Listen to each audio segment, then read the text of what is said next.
Bueno, algo grandioso decía, llegó 69 años, tiene el nuevo papa, sí, de origen estadounidense, tiene la nacionalidad peruana, querido Daniel Jacobo, qué gusto. ¿Cómo es? ¿Qué de desinformación, Qué fake news, desinformación. rumores, noticias falsas, medias verdades a propósito del cónclave y de lo que ha ocurrido en estos últimos días, particularmente esta semana en el Vaticano? ¿Cómo estás? Muy bien, Manuel. Y como dices, ni los cardenales, ni los obispos, ni los papas se salvan de la desinformación.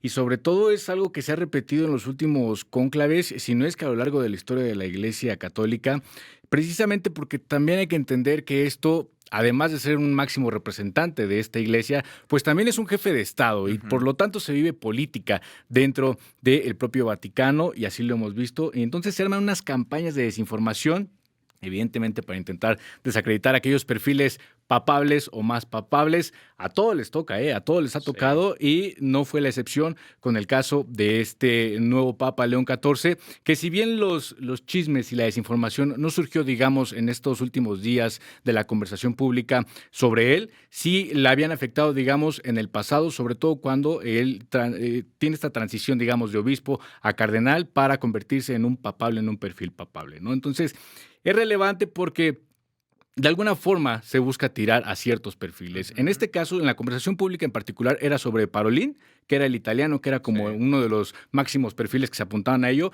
y Luis Antonio Tagle. A ellos los estaban, Filipino él. filipino, a ellos los Ajá. estaban señalando por supuestamente encubrir a ciertos sacerdotes que habían sido acusados de abuso sexual. Y lo mismo le ocurrió a Robert Francis Prevost, que ahora es el nuevo papa, que él estuvo en Chiclayo unos 10 años, estuvo allá como obispo, y mientras él estaba allá existía, o bueno, sí, existía, porque ya no existe una organización católica llamada el Sodalicio de la Vida Cristiana. Era una organización católica muy poderosa que nació en los 70s, tenía mucho dinero y por supuesto tenía mucha influencia. Y mientras este obispo estuvo allá, empezaron a difundir esta campaña de desinformación sobre un supuesto encubrimiento de dos sacerdotes también por el tema de abuso sexual.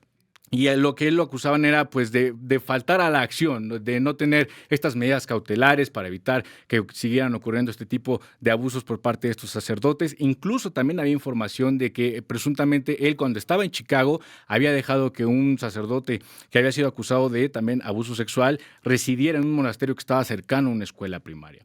Sin embargo, con el tiempo y con las investigaciones se da cuenta de que esto es falso. Y es falso porque él no tenía como tal una injerencia directa para tomar ese tipo de decisiones o por lo menos no había un encubrimiento como tal.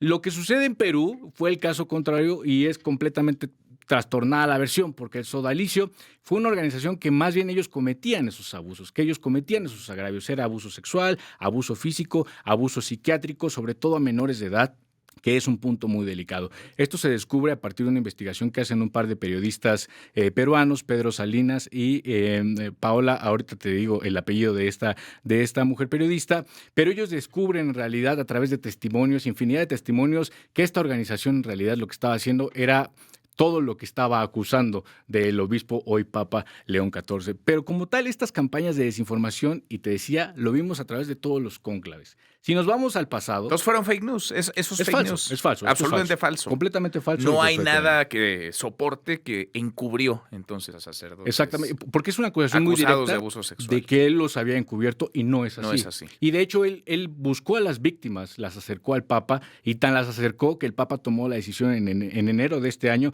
de suprimir a esa Mira. organización ahí en Perú, que dejara de existir, Bueno, ahí porque andan, además esas versiones todavía ahí andan circulando en redes y sociales. tenía un patrimonio importante porque también tenían irregularidades. $800 millones, el Ándale, tamaño del patrimonio de esta organización. Entonces te habla mira. que sí era bastante, bastante poderosa. Pero esto es completamente falso y así se ha demostrado con los testimonios, que de hecho los testimonios apenas salieron ayer. Una de las víctimas habló y dijo, es que este nuevo papa, cuando estuvo en Perú, a mí me ayudó, a mí me acercó con la justicia y por lo tanto lo que se ha dicho de él y esas campañas de desinformación, ahí quedan, en Mira. desinformación.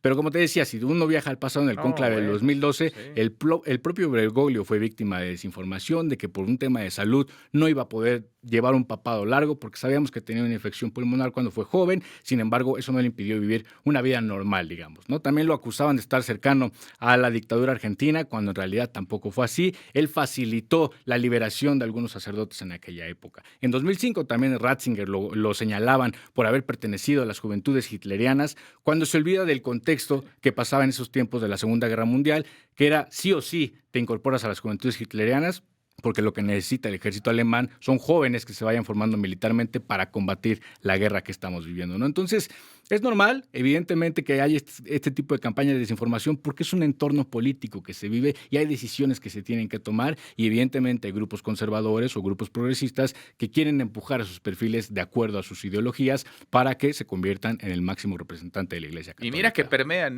decía López Obrador, y en esa sí no se la discutimos, en esa creo que sí tiene razón, cuando la calumnia, cuando no mancha tizna, y sí, deja ahí una huella, y como se viralizan y se mueven en redes y se replican y se reenvían, pues algo queda de mancha, aunque no haya ningún tipo de soporte, nada que acredite que esto, particularmente sobre ahora el Papa León XIV, tiene algo de verdad. Y por lo menos queda en la conversación pública, Claro. porque al final sabemos que dentro de la Capilla Sixtina la decisión que tomen la mayoría de los cardenales no está influenciada más que por su pensamiento, su razonamiento y su reflexión. Exacto. Qué gusto. Gracias. Muchas gracias, querido Daniel. Manuel, muchas gracias. Es Daniel Jacobo y, bueno, una cantidad enorme de distorsiones, de fake news, de calumnias, de rumores, de campañas, de desinformación, hasta de golpeteo político. Gracias. Muchas gracias. Vamos a darle un giro a la información.